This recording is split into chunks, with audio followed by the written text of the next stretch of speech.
Tourette syndrome, or Tourette's, is a neurological disorder characterized by involuntary, unusual movements and compulsive vocalizations known as tics. The first record of Tourette syndrome is often credited to the 15th century book Malleus Maleficarum, which describes a priest whose tics at the time were believed to be the result of possession by the devil. Today, there are an estimated 200,000 Americans alone who have the most severe form of Tourette's, and as many as 1% of the entire population exhibit milder symptoms that are less visible. My name's Anthony Padilla, and today I'm going to be sitting down with people with Tourette syndrome to learn the truth about this highly misunderstood disorder. Do individuals with Tourette's proudly embrace their disorder, allowing themselves to celebrate their unique differences? Or do their unavoidable sudden tics cause them to live in constant stress, never able to relax or find a moment of peace within their own body? Hello, Samuel. How's it going? Amberly. Anthony, nice to meet Hello, you. hello. Anita. Thank you so much for coming out and teaching me about the wondrous world of Tourette's syndrome. Yes, I know. We'll see. So what do you consider yourself? Someone with Tourette's, or do you prefer Tourette's syndrome? Yes, I just consider myself someone with Tourette syndrome. Yeah, I guess I am a person with Tourette's. I don't think I'm defined by it. I do stand-up comedy, and I'm just kind of like numb to being offended by anything, really. So you can just be like twitchy, and I'll be like, oh, that's Twitchy? yeah, I guess, man. What does having Tourette's entail? I'd say it's basically dealing with not having control over your body and your spoken words, and just kind of navigating the world when other people don't understand that always. It's a neurological disorder, so it's basically my brain and my nervous system can't communicate. One of them wants Jamba Juice and the other one wants Robex. Two incredible options that are both so healthy. My body's just like, I want a burger. Yeah. Is the proper term tics when describing Tourette's? Yeah, so I call them tics. Yeah. Little twitches, verbal tics. I have that you'll probably hear into the microphone. What are your most common tics? I mean, you can for sure see, like, I say I'm a human bobblehead just because like I move my head a lot. You'll see my shoulders move. I have like a water drop noise where it's like clenching my jaw. Coughing tics, stuff like that. The one when I was younger, I always looked surprised, so my eyes would open really wide, and I'd just be like, I had one, I was a camp counselor, I was 16 years old, and I had like this uncomfortable, like, it was just this wrist rotation. I have this new one that my body kind of goes like that. It looks like I'm about to pop and lock. Oh, yeah? It's like this, and it's weird on stage. I have to like explain it. Can you describe what having a tic feels like for anyone watching who just has no idea really what that is like? So if you've ever been really, really sick and you feel the urge to cough, you feel the slow like rise that you really, really need to cough, and you can kind of suppress it for a little bit, but the more you suppress it, the more uncomfortable it becomes, and it builds up, builds up, builds up. And so you really, really have to cough, and then it just full-blown cough attack. And maybe every once in a while you'll get by where you completely suppress it and it goes away, but for the most part it's just an explosion. Most part, yeah. I mean, if you have certain things that you do, like if you play sports or if you play an instrument, sometimes it goes away during those times for most cases, but you know, other than that, it's very hard to suppress them. Is there anything that makes Tourette's syndrome? Coins. Sorry, sorry, what do you want to say? No worries. Do you feel like you need to apologize usually whenever you have certain tics? It's such a reflex, Like even if I get clarification that I don't need to apologize, I still end up doing it. And there's a certain element of instinctive, like, I know it's okay, but I still feel remorse for being inappropriate. I don't feel okay with being inappropriate, and it feels wrong not to convey that intent and for people to know that it's not something you want to happen. You've kind of been forced to be apologetic for being who you are. Yeah, to be fair, but like I said, I don't really define myself by my condition. I don't see my Tourette's as who I am. I see it as my challenge. Everyone gets challenges, and I'm not defined by the fact that I'm facing it. I'm defined by how I handle it. Is there anything that makes Tourette's syndrome worse or better? There are a lot of emotional triggers for Tourette's syndrome. A lot of us will find that any strong emotion can increase it. Having things to focus on really helps with Tourette syndrome. A lot of us can sing an entire song without having a single tic. For me, it's whistling, and I can try and manage it by whistling. And when I whistle tunes, I don't tic, and it also helps refocus and recenter my mind. When did you first realize that you have Tourette syndrome? I was 4 years old when I remember I was sitting on my parents' bed, and it was the craziest experience. I was by myself, I was just watching TV, and I felt like a ghost was like pulling my face. It was crazy because I've never experienced anything like that, and I never twitched before or anything like that. It just felt like it was like going like this, and it would like move to the right, and then I couldn't stop doing it after I did it the first time. And it was this crazy sensation where I just kept doing it over and over again, and I started crying, and I was like screaming for my mom. Because you didn't want to do it, but it just kept happening. Yeah, it felt like it was just out of my control.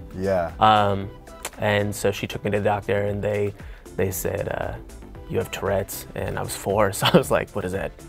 What do I do with that information? And they were like, well, now when kids at school pick on you, you can say you have Tourette's, and I was like, I don't now think you have a label. I told the doctor, I was like, I don't think you know how school works, because that's not the thing that makes kids stop picking on you. Kids are like, oh, we understand. Did you say Tourette's? Oh, interesting. My background was kind of very loose. I didn't have a lot of formal education, so there weren't really a lot of opportunities for people to pay attention to me and notice that there was something unusual going on. And so it took me noticing for myself. Eventually I got my diagnosis when I was 23, or no, it was 24, but they didn't even tell me until I was 26. So you lived for 26 years of your life without knowing what you had? When I was younger, people weren't as well read about it. So when I was about 9 or 10 years old, I kept doing this and looking at the ceiling, and my parents were all like, yo, stop, like, you should probably stop. They thought it was a bad habit, like, God bless them, like, they didn't know. But the older that I got, the more it just kept happening, and I was like, Mom and Dad, I can't control it. So I went to a neurologist, and he said that he wasn't going to diagnose me because he didn't want me to get bullied. Wait, so he didn't want to officially tell you you had Tourette syndrome because he thought it would cause more bullying? Yeah, I was like, so you want me to just be like moving like this? And people are all like, why are you doing that? I'm like, I don't know, I'm dancing. What was your reaction to finding out that you were confirmed to have Tourette's? I was overjoyed because I grew up being punished for my Tourette's. I would have tics and it would seem like a disobedience or attention seeking. I broke my arm really, really badly on a bike, and my dad carried me into the house, and my stepmom said, it's not broken, she's just attention seeking. She does this all the time. And she shook my arm and it made a crunch sound. She's like, maybe we should go to the doctors just in case. And she was like telling me off in the car, like, if you make a fuss, I swear to God, there'll be no tea, and you'll have your nose against the wall for the rest of the night. And I was terrified. So we got to the hospital, and they gave me this little card, and it had like smiley faces on it because I was a kid. And I pointed to that one because I looked at my stepmom and I was like, oh, I'll get in trouble if I make a fuss. So they almost didn't x-ray me. Because like, nah, a kid would be screaming and would be putting a sad face. But they did it just in case, and they're like, your kid is a tank. So like, these are the situations I ended up in. And when I finally got a diagnosis, an explanation, I was like, no amount of therapy would have changed the way I behaved. It wasn't my fault. This is proof that it's involuntary. Because there were times where I was just like, so, I don't know, mad at myself. And I was like, why do I do all these awful things? And it was really liberating. Do you proudly tell people that you have Tourette's, or is that something that you hope would remain more of a secret? I used to be shy about it, so I just kind of let it sit there and awkwardly, like when somebody has like food on their face and not tell them. I was that guy. And then I slowly became the person who I try to tell you as soon as I meet you that I have it, just so it's out of the way and we can move on. Have you ever been bullied for having Tourette syndrome? It all started when I was 13. I begged my mum to go to school. I was home educated most of the time. So I went to school finally, and I got really badly bullied. And the last day that I was there, 4 guys, I was 13, they were about 16 or 17, I think, and they beat me into unconsciousness. I woke up in the medical room. Were those kids that bullied you specifically bullying you because you had Tourette's, or because you stood out in some way, or what do you think it was? I think part of it was that I seemed like an antagonist. I would pinch the back of people's arms, or I'd say offensive things, or insulting things. And the worst part is that the more of a connection I have with someone, or the closer the friendship, the more likely it is to happen, and the more frequently it happens. So unfortunately, the hitting and slapping and all sorts. So I guess I ended up inadvertently picking fights, and I was misbehaving, and it was really difficult to explain myself because I was like, I'm sorry, I don't know why I just did that. How difficult is it to explain Tourette's to someone who doesn't have any idea what it is? It can be difficult only because of the media portrayals where people think that Tourette syndrome is simply just cursing, which is coprolalia. Yeah. So it can be difficult for people to comprehend that I can't control the movements or the sounds. But once you kind of get into the biological reasons, it becomes easier for them, an easier concept for them to grasp. People don't understand Tourette syndrome. People take clips of me saying things that are as tics. And say, look at this terrible person who's, shouting to kids all these racial slurs and being paid to do so. And I was the center of a huge controversy recently because I said the N-word and people got furious and I had to address it on YouTube. It sounds like people were taunting you and trying to get you to say these words that you didn't want to say in order to create this witch hunt on you. A lot of people don't realize that you can trigger tics. And that I didn't have an N-word tic until I started streaming. And for the first year, I still didn't have an N-word tic. People were like, why doesn't she have the N-word tic? It's convenient how none of her tics could get her banned. That proves it's fake, all this sort of stuff. So people were assuming that I was a fake because I didn't have tics that would get me banned. And then they try to ban you when the tic comes out. Yep. And they were the reason can't win. why it happened. No. Why do you think it's so difficult for some people to understand Tourette's? Because they don't have it. Yeah. I mean, that's the biggest thing. If you don't have something, it's really difficult for you to put yourself in somebody else's shoes and really understand the full experience. Like if I say I twitch, you go, okay, he twitches, but you don't really see my entire day of running into this person and I have to tell them, or going through this, or driving and I'm twitching, or any small things. Do you find yourself trying to control your tics often? Not anymore, because I kind of feel like if you have anxiety about it and you don't want it to happen, it happens more.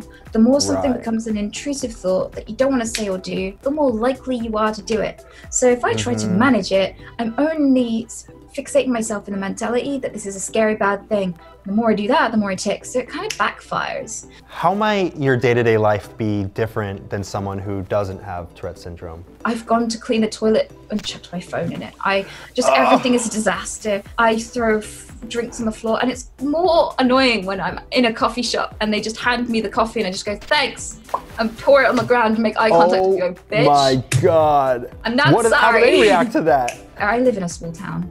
So every single shop and coffee shop and everything that I go to, they all know me. Even the post people know about me. So nobody's surprised. And usually they just chuckle. Post delivery men will warn each other about me because I will smack things out of their hands. And if they bend over, I will spank them. That's a pretty amazing 1-2 punch there though. Here's a little quandary for you because people ask this and they're like, right? Yeah. So if someone knows that I have a spanking tic, and they bend over really slowly in front of me and force me to touch their ass against my will. Oh. Who's been sexually assaulted there? So because you have Tourette's, this could mean that you were sexually harassed into doing the action. Yes, I'm both the perpetrator and the victim. How do you consider it? I kind of think it's terrible to hijack someone's neurological disorder in order to force them into sexual contact. That's bad. I don't appreciate it from strangers. Wipe your f***ing ass! So I just don't end up, I'd prefer if people didn't. And you should always check with people's boundaries when it comes to tics. Right. So just ask for an ass slapping if that's really what you want. Yes. Have your tics ever interfered with any serious situations? I went to court and they have a little thing that scans you for weapons and stuff. And I went through it. They scanned me with this little stick that checks for metal things. And I just locked eyes with the lady doing this to me and went, I have a bomb, right? Oh no. This guy, this head of security, bustles out. He's like, that's my cue. And he's like, you can't even joke about that. Do you understand me? And I was like, I have Tourette's. I'm really sorry. And he was like, okay, well, it's still not okay because, terrorism and stuff. And he didn't let me finish the sentence, which was, if you tell me not to do something, I'm going to do it more. So that was a very interesting day at court. What's the most awkward or worst time tic that you've ever had? I was at the roulette table. There was 8 people around the table. Yeah. and the guy's putting the ball on the wheel. We're all putting our chips out there, and I take a sip of my beer, and I had this new tic where it's like a like a throat clearing, and my chest like pops like that. And not just the beer that I sipped, like the casino's beer. All of it came out of my mouth. Straight and there onto the table? No, everybody like sprayed the. It sprayed the casino I was in. It sprayed the. It looked like the Bellagio fountains coming out of my mouth. Came they're from just wet all of a sudden. Yeah, everyone's. I don't know why I thought I was gonna play it off as a joke to look stupid, and I just started like looking up.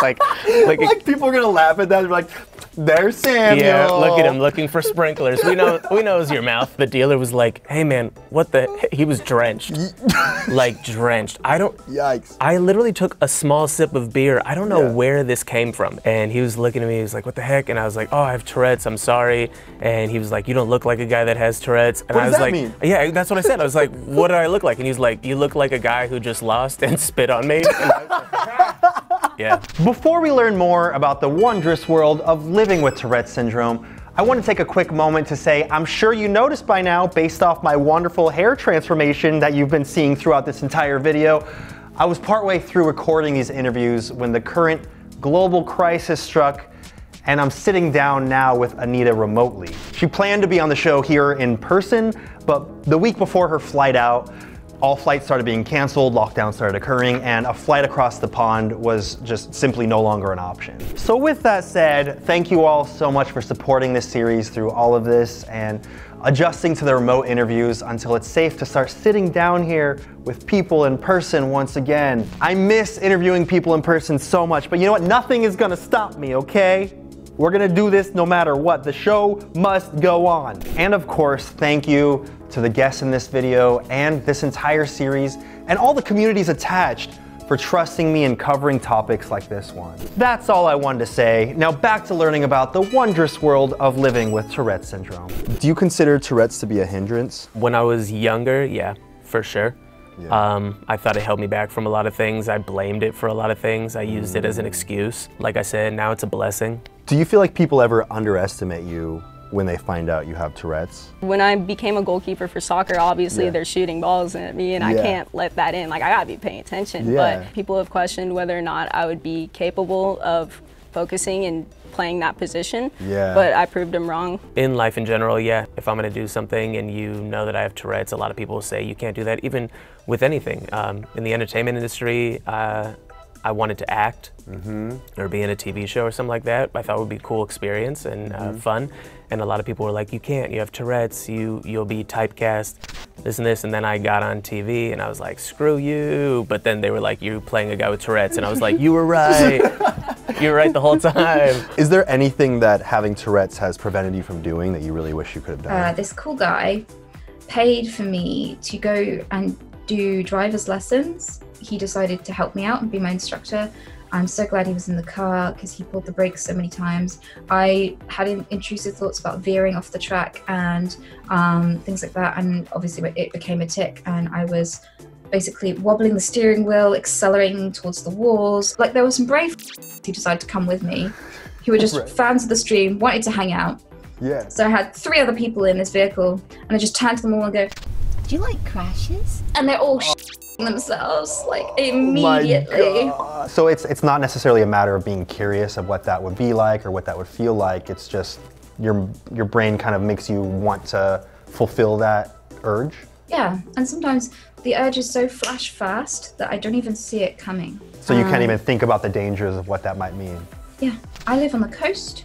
I hang out with my friends on the beach all the time. If we go to cliffs, I'm like, you have to stay out of arm's reach of me or I could push you off and I'd be devastated, so don't.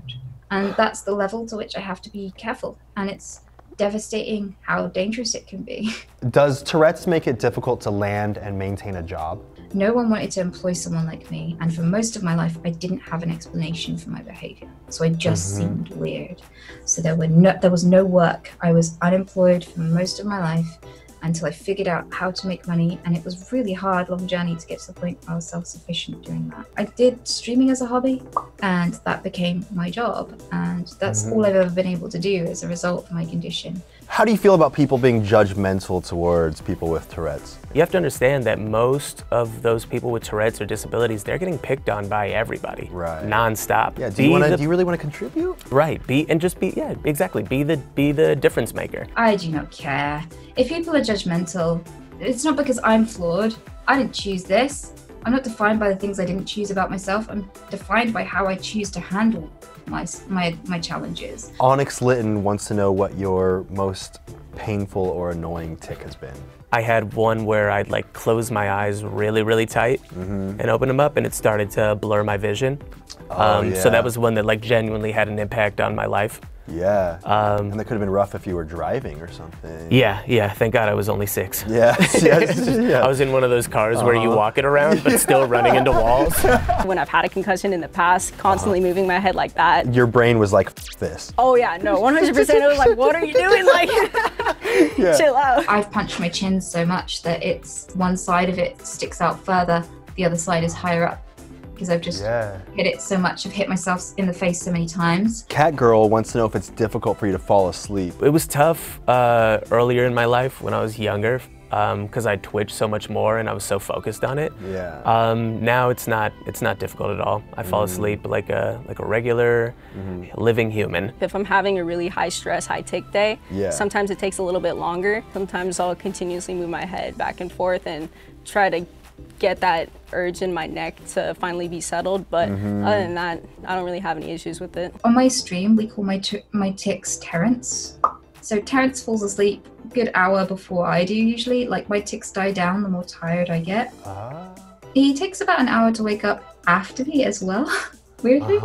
So like, it's all neurochemically based. Tourette syndrome is associated with an overproduction of dopamine and serotonin in the brain, and your neurochemistry definitely changes very distinctly as your body's winding down for sleep. Has having Tourette's ever affected any of your relationships? Oh, yeah, definitely. I mean, I've ticked in the bedroom. I never thought about specifically sex. I never thought about that. Really? Because what's interesting about that is it's the most common question I get on stream. Really? They're like, do you have ticks while you're sex? And my answer is only if they're in bed, because that's when my mind starts to wander and it all comes back. So like, anyone you're together with knows if they're in bed. I can crush a guy's spirits with just a simple pop. Like I pop a lot. I make the sound a lot, and if I do that in bed, he tries a little harder.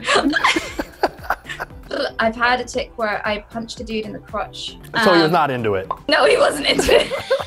And what's funny about that is when I tell people that story on stream, there are plenty of people in chat who go, "It's okay, I'd be fine with it. We'd get on fine." Straight away. You're like, I don't know if you realize that means that the sex was not good. Yeah, exactly. What do you think the biggest misconception about Tourette syndrome is? Biggest misconception is that people think it's the verbal. They assume that everyone that has Tourette syndrome is screaming things. Yeah, because you see it on South Park, and which is like super famous episode. Right. People just yelling. Yeah. My balls. Right. So I've watched little bits of the South Park episode, but because when you hear and see ticks, it can trigger your own, and you can catch ticks as well. I don't want to watch it because if I start having Cartman's fake ticks, it's only going to cause another wave of that kind of suspicion and doubt that I've been receiving. But from the little that I did see of it, it seemed pretty spot on. If there's anyone watching who has Tourette syndrome, is there any kind of advice or anything that you'd want to say to them? You don't have to be defined by the things that challenge you. You can be defined by the way you face those challenges. You can choose who you are, and you can participate, and you can be a positive aspect in this world. And this doesn't have to get in your way. And the way that people see you isn't what defines you. You define you. Do not let this thing stop you from doing things. Go out, make plans, pursue your passions. Don't think about, oh, I have Tourette's, I can't do this. How are people gonna look at me? How are people gonna stare at me? Who gives a Be you, baby. Hell yeah, I agree with that. Right, everybody? Right. Standing ovation. All right, so we're getting into a couple of the last few things that I do at the end of every episode here. Nice ass. Thank you. I actually have a parting gift for you, a Sweet. Best Interviewer shirt, which you could get at padildoshop.com. But for you, this is for free. Man, I love free stuff. All right, you got 5 seconds to shout out or promote anything you want directly in the camera. Go. YouTube.com/SamuelJComro, Twitter, Instagram, Facebook, and all the other platforms. My name. Visit Tourette.org to learn more about Tourette syndrome and follow me on Instagram, Twitter, TikTok, all those things at Mziety. You can hang out with me on Twitch. You can find me on YouTube, TikTok, Twitter, or Facebook, and I'd be delighted if you came and said hello. Can you convince people to subscribe to Anthony Padilla? Do it now. Subscribe to you. Even my Tourette syndrome's convinced. Like every dick part- energy. Sorry. That's also true. Really? Thank you so much, Samuel. Hey, thanks, man. I feel like I understand the wondrous world of Tourette syndrome just a little bit more. Thanks for having me. After spending the day with these people living with Tourette syndrome, I've come to understand just how much patience these individuals display in order to deal with the constant stigmatization and misunderstanding that comes with this disorder. Shouldn't we be doing more to spread awareness and education on disorders like Tourette's so we can understand and appreciate those who are different from ourselves? See you later, bye guys. Press a like, bitch. There was this one kid, I think I was like 8 years old, and he was like, hey man, I heard you have it. He's like, can I come over to your house after school? And I was like, that's weird. That's a very weird request. Yeah, and then he comes over and we're sitting in my room and he was like, where is it? And I was like, you're looking at it, bud. And I was like, what are you talking about? And he said, the game where shapes fall into other shapes. And I was like, oh, Doc, you're talking about Tetris. And I also have that, but you don't know what words are, so you need to get the fuck out of my house. Tourette's, Tetris. Yeah. I never thought about the fact that those, Yeah. you know what? That does sound pretty similar. Yeah. Not gonna lie.